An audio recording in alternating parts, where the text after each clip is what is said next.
Good afternoon, everybody. And today I will be speaking on PCOS and cancer risk. So we know that consequences of PCOS seen across the entire lifespan, and after 40 years, there is a definite increase in the endometrial cancer and probably a small increase in the ovarian cancer, but the connection with breast cancer is still unknown. I would divide my talk under four topics, and I would start with, do PCOS patients have an inherent risk of developing cancer? So this consensus of ESHRE and ASRM 2012 concluded that there's a moderate quality evidence to support that women with PCOS have a 2.7-fold increased risk for endometrial cancer, and this has a level B evidence. They also concluded that there is a limited data that exists do not support increased risk for ovarian and breast cancer in women with PCOS, and this too has a level B evidence.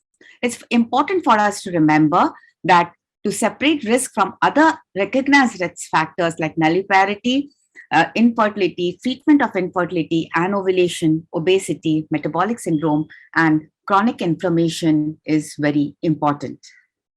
The risk of cancer and PCOS is basically related to the hormonal imbalance, which is in the pituitary in the form of increased LH-FSH ratio. And it has been observed that there is increased expression of the LH-HCG receptors in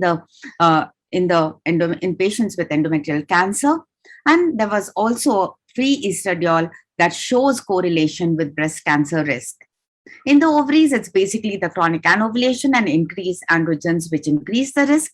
And it has been observed that gene and protein expression of androgen receptors are elevated in PCOS with endometrial hyperplasia. Progesterone resistance is also associated with insulin resistance, which is in patients with endometrial hyperplasia. And there's also increased androgen that result in increase in the S phase cell fraction. In the peripheral tissue, it's the increased insulin resistance, and it has been observed that chronic hyperinsulinemia induces chronic anovulation and progesterone deficiency. Hyperinsulinemia and insulin resistance and the increase in the bioavailable IGF-1 appears to have a role in tumor initiation and progression in insulin-resistant patients. Coming to endometrial cancer, most of the studies published are case reports, and there was one meta-analysis which included 4 studies and 4,056 women. 3 in these have shown an elevated risk of endometrial cancer, whereas 1 has shown no risk, and you can see this is the study. The absolute risk increased from 17 per 100,000 to 46 per 100,000, and the lifetime risk of endometrial cancer is about 9% in PCOS women compared to 3% risk in the general population, and that is, it has almost a 3 times higher odds. Several retrospective studies and various controlled studies have shown a complex interrelationship between endometrial cancer and PCOS, which is based on multiple risk factors like obesity, family history of cancer and diabetes, anovulation, nulliparity, insulin resistance, and abnormal insulin growth factors, presence of diabetes and hypertension, and also abnormalities in cyclin D1, glutathione S transferase, and progesterone resistance. Women with PCOS and amenorrhea are at a greater risk for endometrial hyperplasia and cancer due to unopposed estrogen action and probably elevated androgen levels. Secretory endometrium of some women with PCOS undergoing ovulation induction or receiving exogenous progesterone exhibit progesterone resistance, which is accompanied by dysregulation of the gene expression, controlling the steroid action as well as cell proliferation. But most cancers are well differentiated with good prognosis, and 95% of them are adenocarcinomas. There was also no histological difference seen in the endometrial cancer in women with and without PCOS.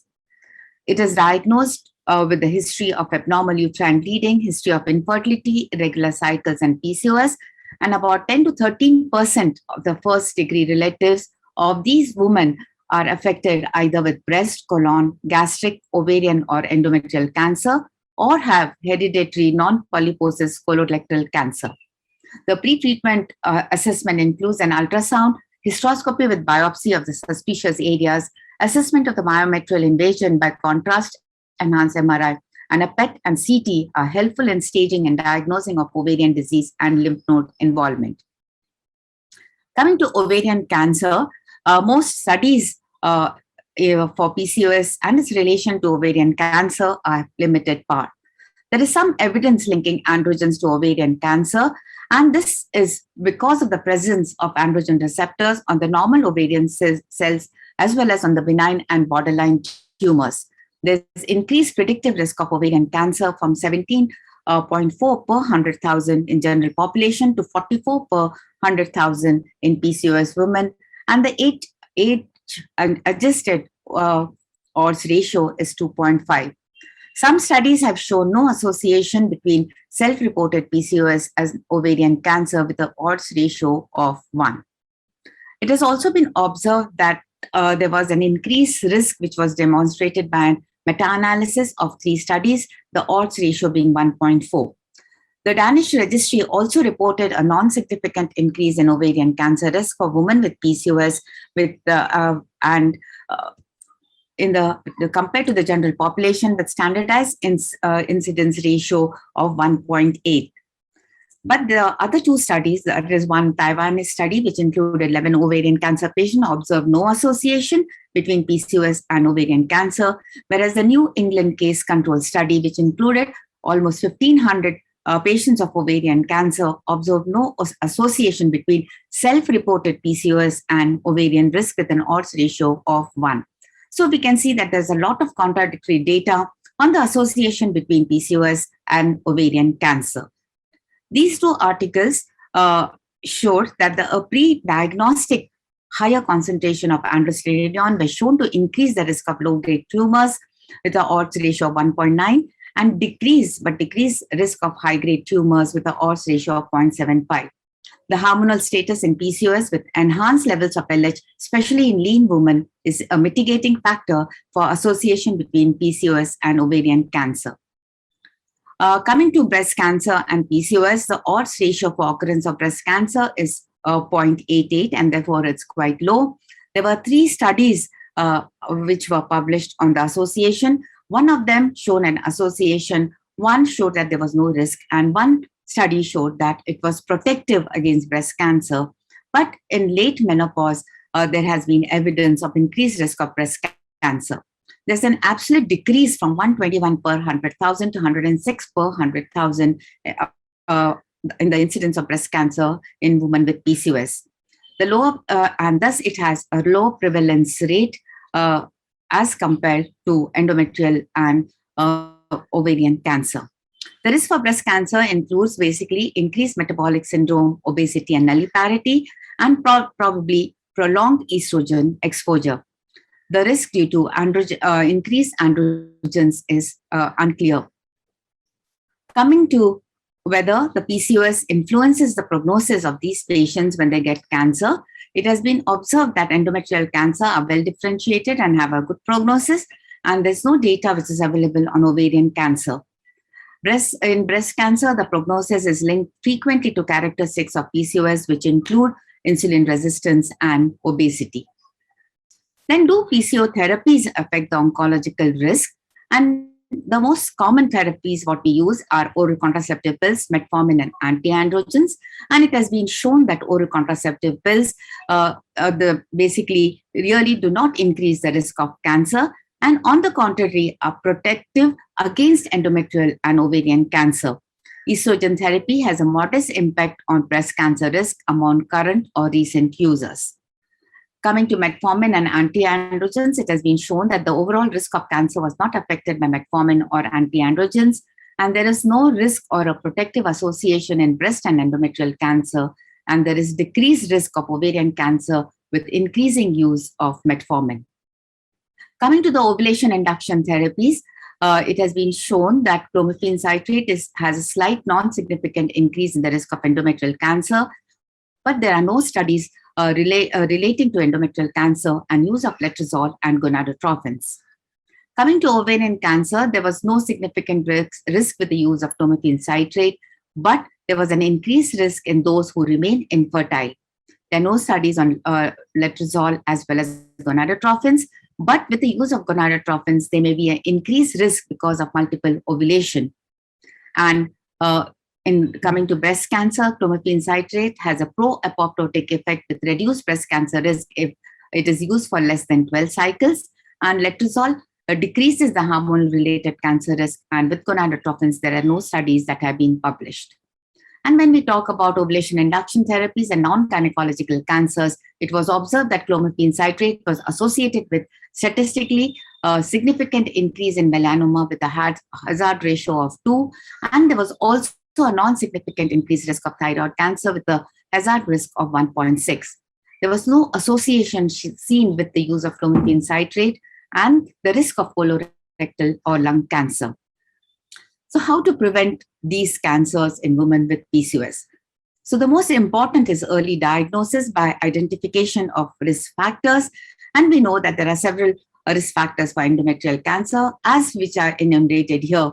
And of these, the anovulatory cycles and metabolic syndrome are basically the risk factors for development of endometrial cancer.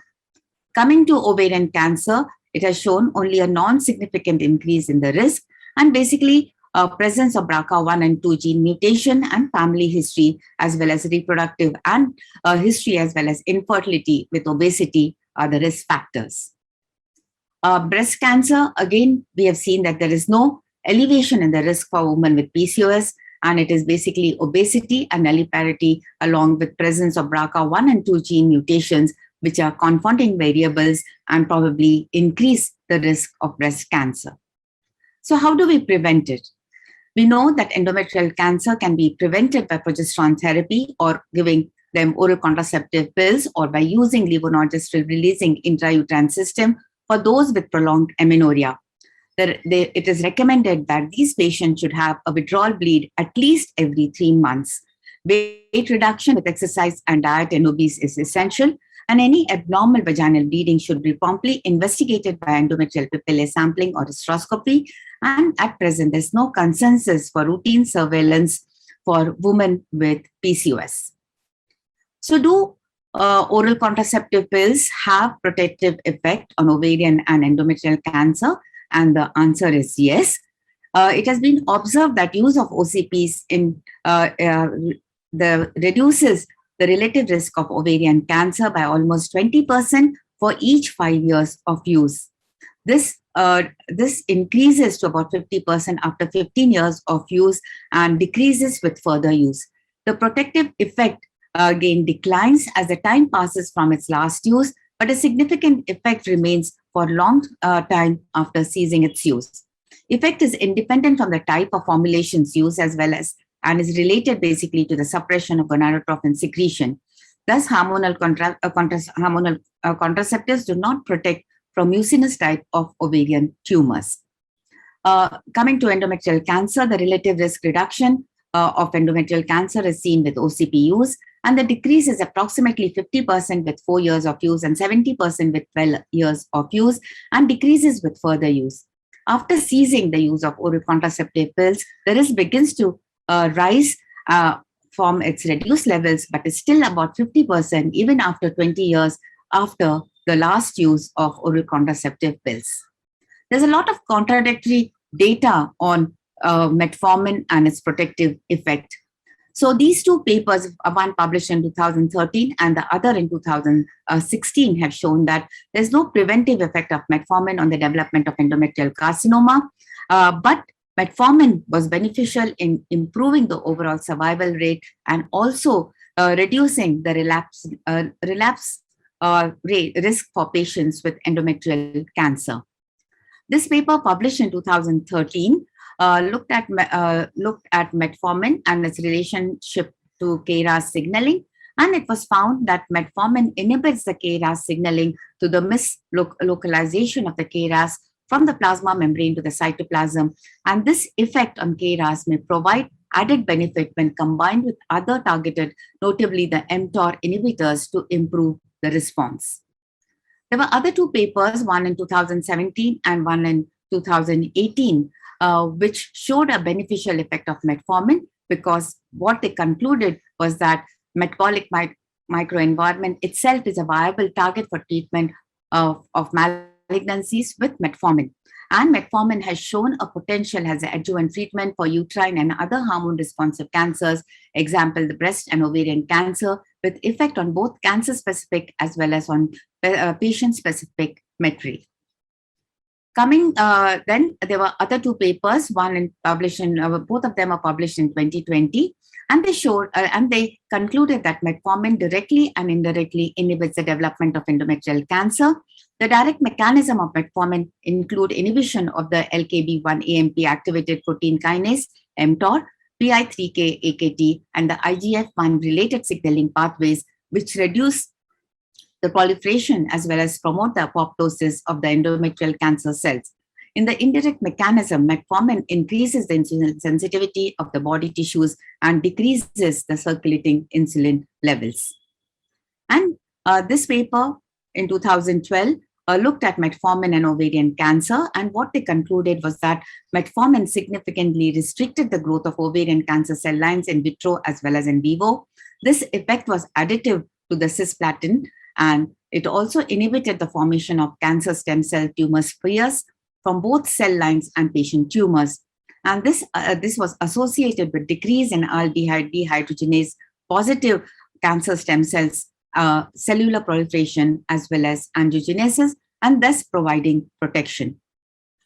There were about 3 papers which were published which related metformin and breast cancer, and there was only one meta-analysis in this. And these papers concluded that metformin use in diabetic women was associated with a low risk of invasive breast cancer as compared to women using other diabetic therapies. This protective effect was stronger with longer duration of metformin use.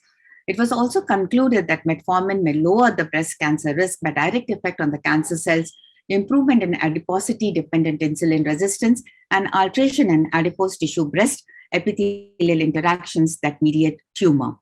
So I would like to conclude by saying that there is a clear risk to women with PCOS for developing endometrial cancer, and a small subgroup of PCOS women may be at an increased risk of developing ovarian cancer. PCOS women are not more likely to develop breast cancer if obesity is controlled, and there are insufficient data to link PCOS with vaginal, vulval, and cervical cancer. Association between PCOS and endometrial, ovarian, and breast cancer is complex, and this complexity requires consideration of PCOS diagnostic criteria, etiological heterogeneity of cancer subtypes, confounding and mediating factors, menopausal status, comorbid conditions, as well as treatment options that may also influence the cancer risk. Metabolic disorders associated with PCOS are important confounding factors in the determination of cancer risk, and correction of metabolic disorders may reduce the chance of developing or at the least enhancing cancer. And large, well-designed studies or pooled analysis may help clarify these complex issues. I thank you all for a patient hearing.